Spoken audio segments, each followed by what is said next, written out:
How y'all are? This is Moon Griffon Show podcast. Of course, we're rocking and rolling. We like to cover a lot of national issues. As you know, I do a radio program. It's 15 hours a week, Monday through Friday, 9 to 11 a.m. You can check it out at moongriffon.com. Listen live. You can look at all our great radio stations that we're syndicated on in the great state of Louisiana. But this podcast specifically designed to deal with national issues. Have great guests. I got a great one lined up today. And so make sure when you go to the Moon Griffon podcast, you hit that subscribe button. Make sure you hit comment. We love to get your comments on it. And let some friends know that we're out there talking about issues that mean something. We like to cover some things that you're not going to hear in the regular press. You may not even hear it on talk radio. But we think there are issues that are important for today, that if we don't straighten up, we can lose our country. Nobody wants to lose the country. At least I don't think so. So anyway, make sure you hit subscribe. It's the Moon Griffon Show. Today, we're honored to have a gentleman on here that has a lot of experience dealing with debt. He's with the Heritage Foundation. His name is Richard Stern. Richard, how you doing? Doing well. Thank you for having me on today. Well, no, it is an honor and a pleasure, sir. And I mean that with a big heart. Richard, let's start with this. Let's give a background. Give us a little background of who you are, a little background of what you're doing, some little history of what you've done dealing with all this stuff with debt and your job description. I appreciate that. So as you said, I'm the acting director of the Herman Center at Heritage, which is the center devoted to the federal budget. So my team looks over the federal budget, how much it takes from you in the form of taxes, and how much it spends manipulating the economy, directing people's behavior, and really making a less efficient economy and a less free society. I've been at Heritage for about 2 years now, and prior to being at Heritage, working on those kind of issues, I worked for Congress. Yes, unfortunately, the swamp, but I was there for about 7.5 years. And while I was in Congress, I spent about half that time working for individual members of Congress, which is, of course, as you can imagine, kind of a unique perspective on exactly what it looks like from their viewpoint. And I'll get into this later in the show here, but I really got to see just how little individual members of Congress have in terms of resources to combat the lobbying arms and all of the other corrupt institutes that are in D.C. And in the other half of the time I was in Congress, I worked for a caucus, which has 3/4 of the elected Republicans in the House of Representatives. And one of the things I did there, probably my proudest thing in that caucus, was I helped write summaries of every single piece of legislation that comes through the floor that the members look at. So, when you hear people say, nobody really reads these bills in D.C. For about 2.5 years, my job was to be one of those people that actually read those. The problem is you're one of a few. When enough people read the bills, they keep passing all this stuff that they're doing. But, Richard, you see things. I'm glad you weren't there, but for 7.5 years, you were able to get out before it gets bad. You get sucked in with it, because I think that's what happens. And I think you can comment on this before we get into the money stuff. How many good people go to Washington, get tied into the system, see how much money's out there for not only them, their buddies, and whatever else they're doing, and they just get caught up in it. And they really don't even understand what they're doing. I mean, that's got to be happening with a lot of people. To that end, not only that, but I'll tell you something that I think for many of your listeners probably is shocking. Frankly, it shocked me after I got to D.C. The traditional way it works is you graduate college, you're new, you don't really know what's going on, and the first place you work isn't for lobbyists, it isn't for consultants, it isn't for some trade group, it's for Congress. Congress is run mostly by a bunch of 20-something-year-olds that are just out of college. To your point, what happens is after you've been working on the Hill in Congress for a few years, the people who actually know how things work, who have some real experience, the people who don't wash out, then they go work for lobbyists, they go work for trade associations, they go work for outside consulting groups. And so really one of the kind of mind-blowing aspects of it is the people who really have experience, who can stick it out in the city, they aren't working for taxpayers. They aren't working for the American people. They're working for some niche group that's got money that tries to use it to buy the law, to contort it, to help their interests at the expense of their competitors. Yeah, and that makes sense. And I'll tell you why. It doesn't make sense to have a $32 trillion debt. It doesn't make sense that that's getting ready to go to 34. They tell me in 3 or 4 years, we're going to be at 40 trillion. Now, that's not responsible That's not responsible. I don't care how you look at them. I don't care how smart these people are. I don't care how much college degree they have. That is going to be devastating one day to the American people. I want you to talk a little bit about the debt and this 40 trillion that we headed to in just the next few years. If we keep at the pace we've been, this is going to destroy America. I don't want to scare anybody, but it's no way to keep going. There's no grown-ups in the room. I appreciate your focus on this issue.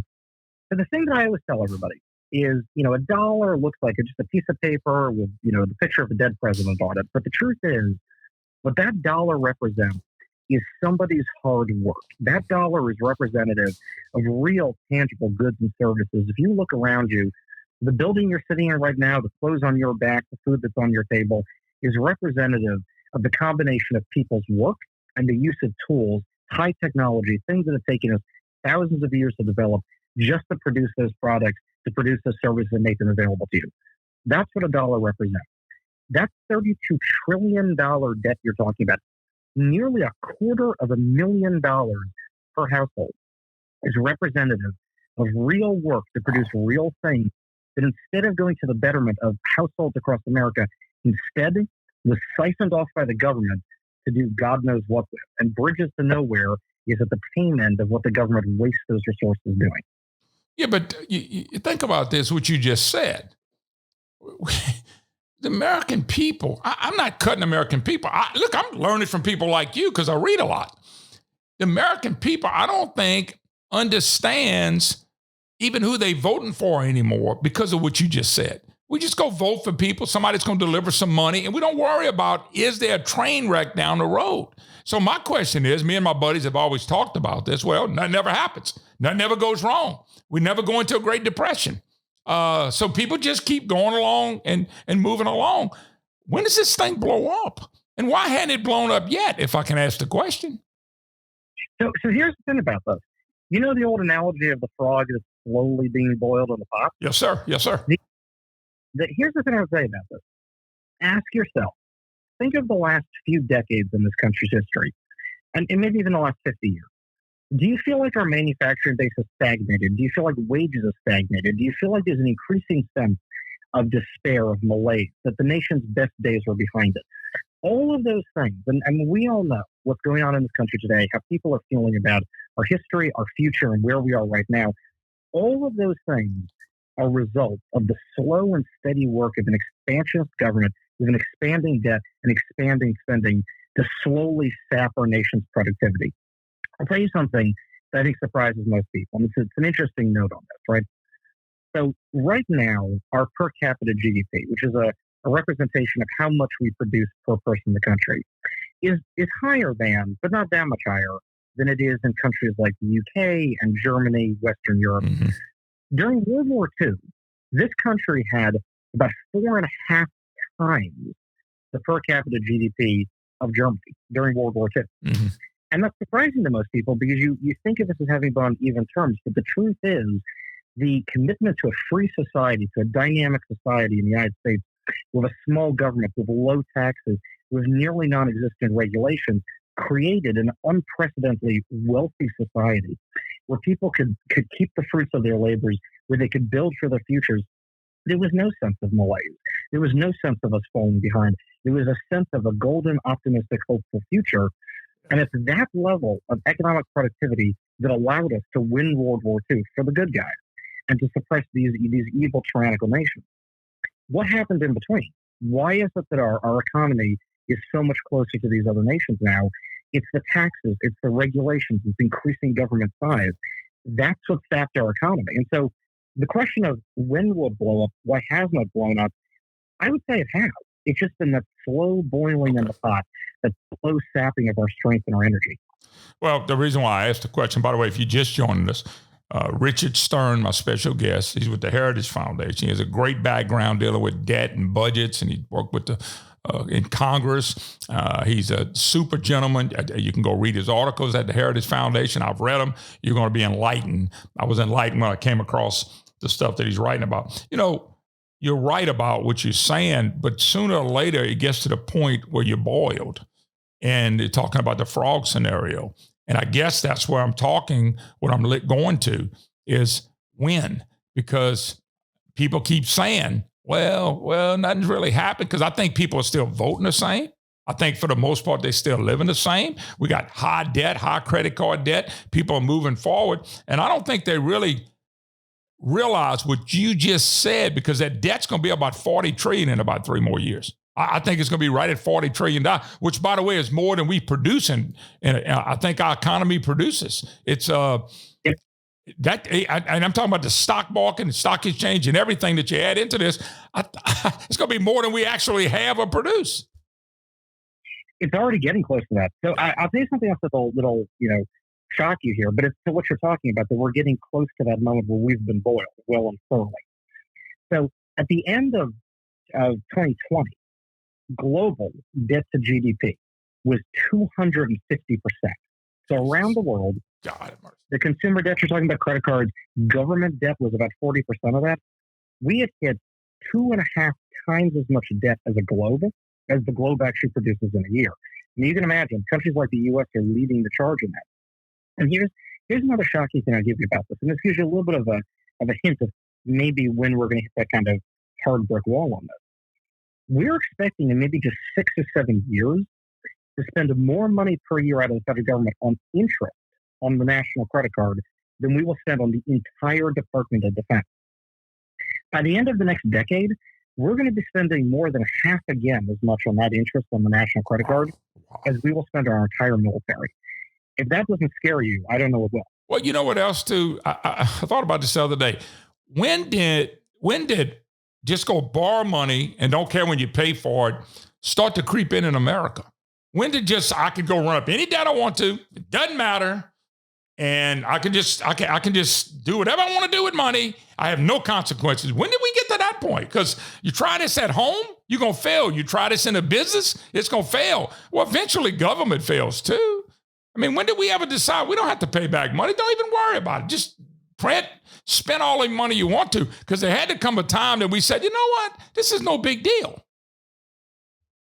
So one of the things I think everybody listening, your sense is that if I'm holding a dollar bill, it's going to be worth a lot less next year. Now, with the inflation we've had this year, it's worth a hell of a lot less next year. But we all know, right?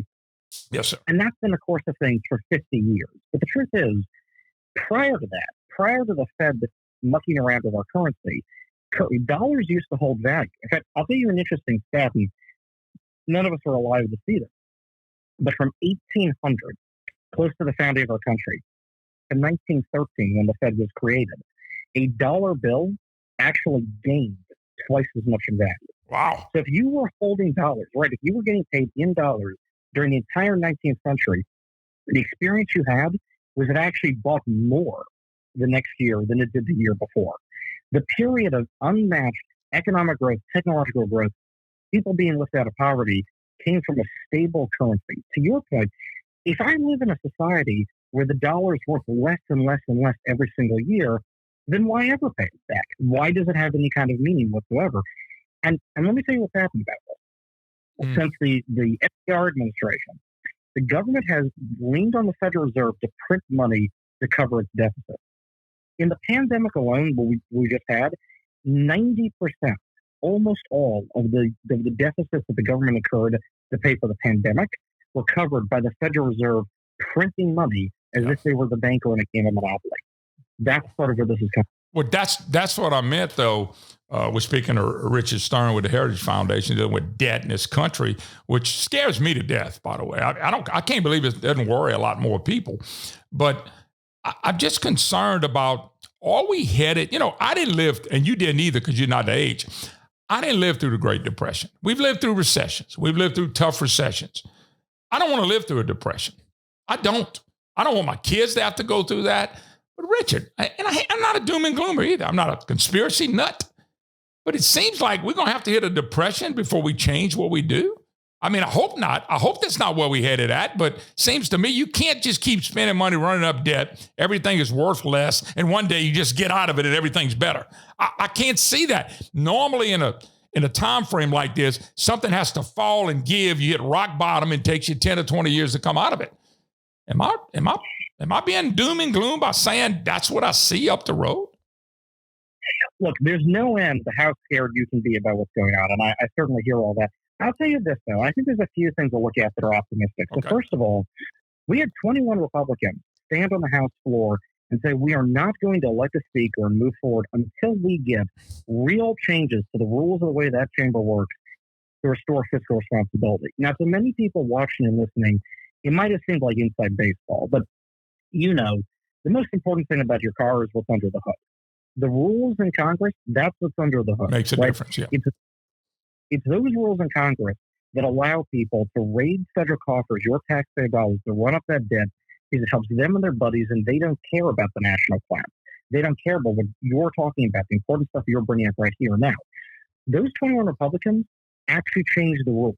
They will make it a lot easier for good people that care about the nation, our economy, and the hard work of every American to make sure the federal government has at least a modicum of respect for that.